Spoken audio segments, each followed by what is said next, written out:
Halo Bapak Ibu dan Saudara-saudari yang dikasihi Tuhan, senang sekali hari ini kita berjumpa kembali. Kita akan bersama-sama merenungkan firman Tuhan, tetapi sebelumnya mari kita berdoa. Terima kasih Tuhan untuk setiap penyertaan dan pertolongan Tuhan di dalam kehidupan kami. Sungguh kami bersyukur karena kami memiliki Allah yang begitu besar. Sebentar kami akan bersama-sama merenungkan firman Tuhan.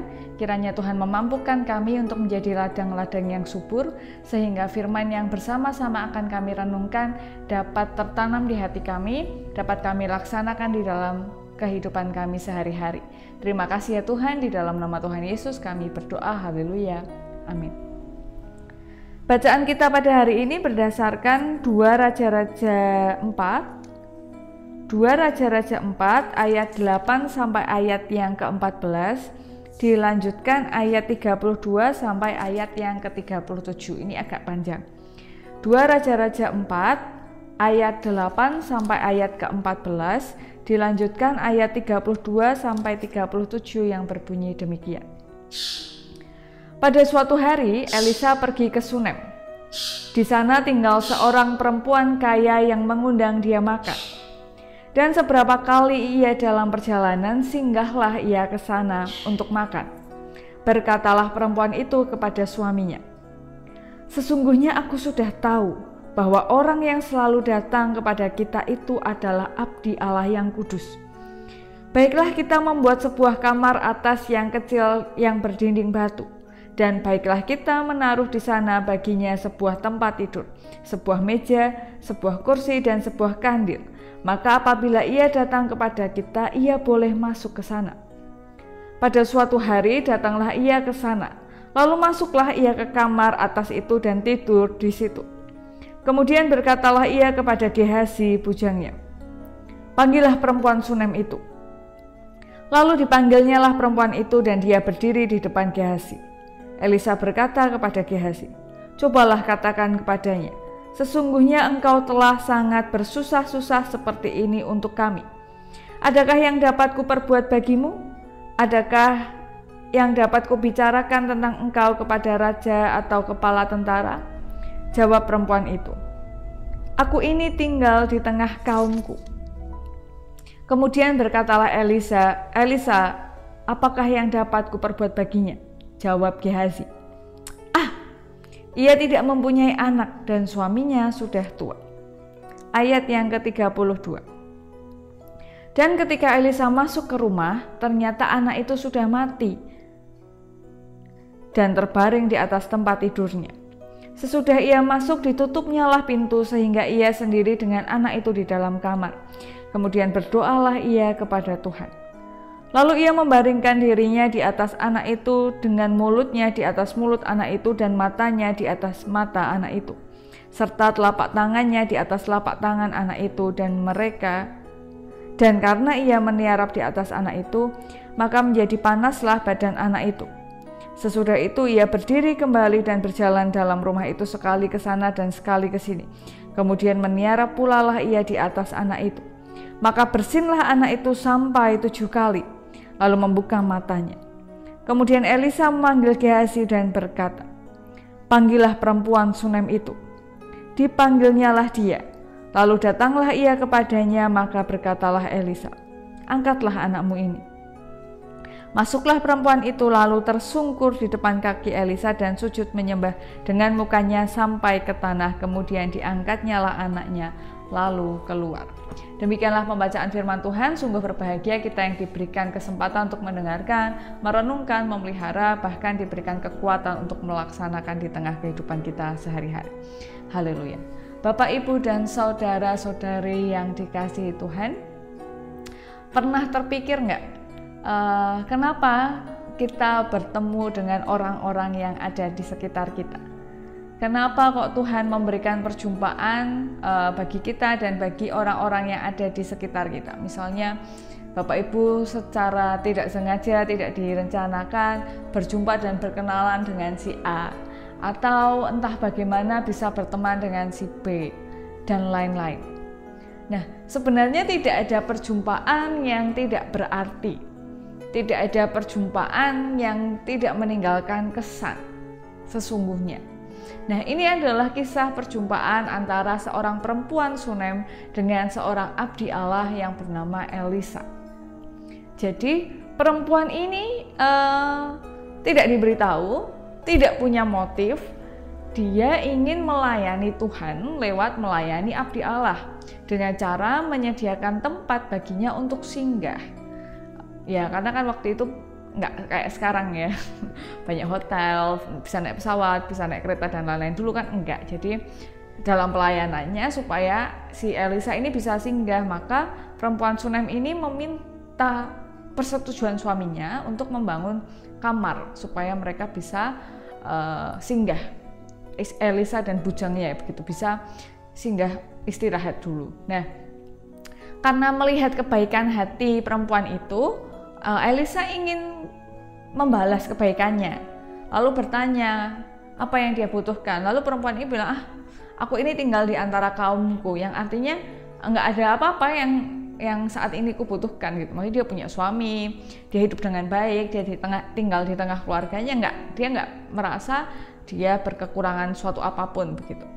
Lalu Gehazi berinisiatif, tapi perempuan itu nggak punya anak. Nah, maka dengan pertolongan Tuhan, ya Elisa memohon pada Tuhan untuk memberikan perempuan Sunem itu anak, dan akhirnya mereka punya anak. Jadi perempuan Sunem dan suaminya punya seorang anak. Dan nanti di ayat yang saya baca ayat 15 sampai 31 ini, perempuan itu diberi nubuat bahwa ia akan punya anak laki-laki. Dan sebenarnya perempuan ini juga bilang, aku nggak usah dikasih harapan, aku juga nggak harus gitu loh punya anak. Maksudnya dia nggak, ya dia tuh sudah cukup bersyukur dengan hidupnya, dia nggak harus punya anak dan lain-lain, nggak, dia santai aja, dia chill aja.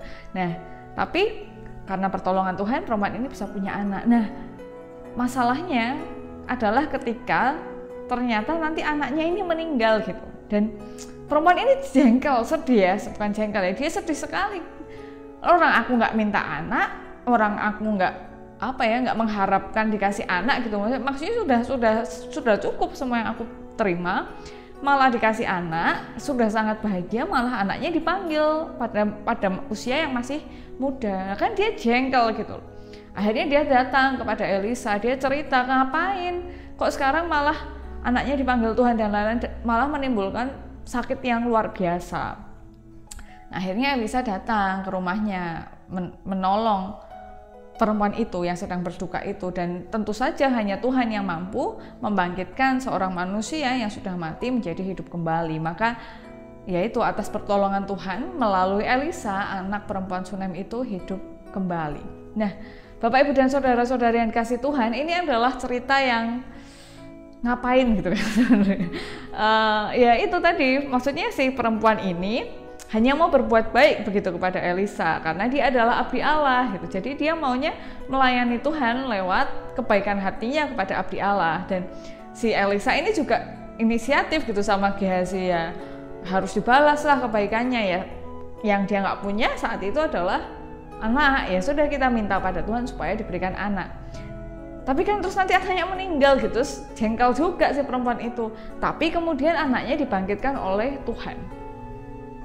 Nah, ada peristiwa yang tidak terbayangkan, peristiwa yang tidak terduga dari perjumpaan perempuan itu dengan abdi Allah, dari kebaikan hatinya, dari balas budi yang diberikan, dari permasalahan yang harus diterima hingga solusi yang diberikan Tuhan. Ini semua adalah rangkaian yang diakibatkan oleh perjumpaan. Dan bahkan tidak dituliskan siapa nama perempuan itu, tapi ini ada perjumpaan. Dan Bapak Ibu nanti kalau membaca lagi di pasal yang ke-8 ada lanjutan kisah tentang perempuan Sunem. Baca sendiri, nggak mau saya spoiler.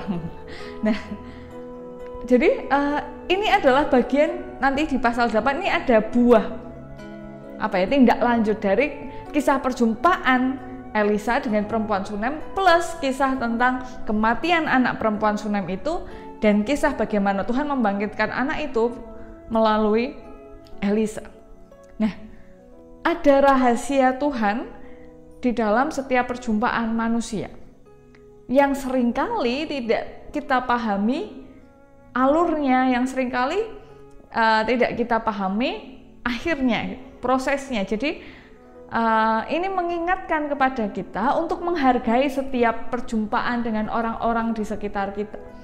Bukan melihat manfaat, bukan melihat guna, bukan melihat kepentingan, tetapi melihat apa yang sebenarnya sedang Tuhan rencanakan melalui perjumpaan yang Tuhan izinkan terjadi dengan saya yang berjumpa dengan siapa. Saya yang berjumpa dengan siapa. Ini selalu ada prosesnya.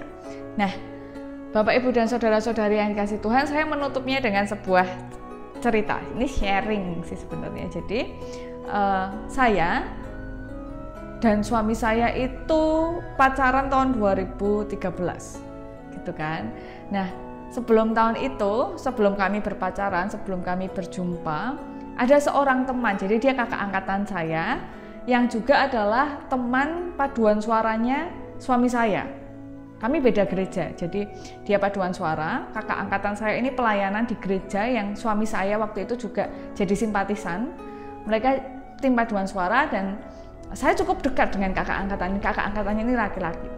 Lalu ketika saya tidak punya pacar, saya bilang sama kakak angkatan itu, cariinlah aku pacar gitu kan. Terus ya nanti cariin gitu. Lalu dia bilang kepada suami saya itu, dia bilang begini, aku punya adik angkatan perempuan, kamu gimana, lagi punya pacar enggak? Lalu suami saya tuh bilang, iya aku enggak punya pacar, sini aku kasih kontaknya biar aku hubungi. Tapi kakak angkatan saya itu enggak memberikan kontak apapun gitu. Nah, tapi dia hanya menyebutkan ciri-ciri perempuan yang waktu itu mau dikenalkan, tapi enggak dikasih kontaknya. Hingga suatu hari, berbulan-bulan kemudian, sampai sudah enggak nagih lagi karena enggak ingat, jadi saya enggak nagih, suami saya juga enggak nagih karena enggak ingat ya. Suatu hari kami bertemu, papasan di jalan, dan dia bersama dengan kakak tingkatnya dia, bukan kakak tingkat saya, kakak tingkatnya dia yang pernah mengenal saya beberapa tahun yang lalu. Jadi sudah kenal gitu sebelumnya, dan memang kenalnya ya kenal biasa kayak ngobrol-ngobrol, tapi nggak akrab, nggak punya kontak, ya biasa aja. Lalu kami saling menyapa di jalan gitu. Lalu si cowok itu bilang, kakak tingkatnya suami saya bilang, ini loh cewek yang begini-begini. Jadi, nah terus suami saya langsung, oh ini cewek yang waktu itu kayaknya mau dikenalin ke aku deh. Akhirnya lewat beberapa proses kami berkenalan. Perjumpaan kami berdua itu melalui perjumpaan-perjumpaan kami sebelumnya terhadap orang lain. Perjumpaan saya dengan kakak kelasnya, perjumpaan kami berdua dengan kakak tingkat saya, perjumpaan dengan orang-orang lain lagi, dan Tuhan ternyata punya rahasia, Tuhan ternyata punya rencana. Dan perjumpaan itu akhirnya membuat kami menikah loh. Tapi itu kan nanti gitu, bertahun-tahun kemudian. Nah, jadi Bapak, Ibu, dan saudara-saudara yang kasih Tuhan, jangan menganggap remeh, tapi hargai setiap perjumpaan. Karena Tuhan yang mempertemukan kita dengan orang-orang itu. Dan Tuhan juga punya rencana, Tuhan punya masa depan, Tuhan punya proses yang mau dibagikan kepada kita, yang mau dibagikan di dalam kehidupan mereka, dalam proses pendewasaan kita, pendewasaan iman, pendewasaan karakter kita di hadapan Tuhan. Jadi hargai setiap perjumpaan, kasihi setiap orang, karena kita nggak pernah tahu bagaimana Tuhan membentuk dan memproses kita di dalam perjumpaan itu. Mari kita berdoa. Terima kasih Tuhan untuk setiap anugerah, terima kasih untuk setiap perjumpaan yang Tuhan berikan. Kiranya Tuhan memampukan kami untuk lebih menghargai lagi setiap anugerah Tuhan. Dan kami berdoa juga bagi saudara-saudari kami yang mungkin hari-hari ini sedang mengalami kesedihan karena bencana alam, karena pandemi dan berbagai macam hal lainnya. Kiranya Tuhan menguatkan mereka semua, Tuhan merangkul mereka semua.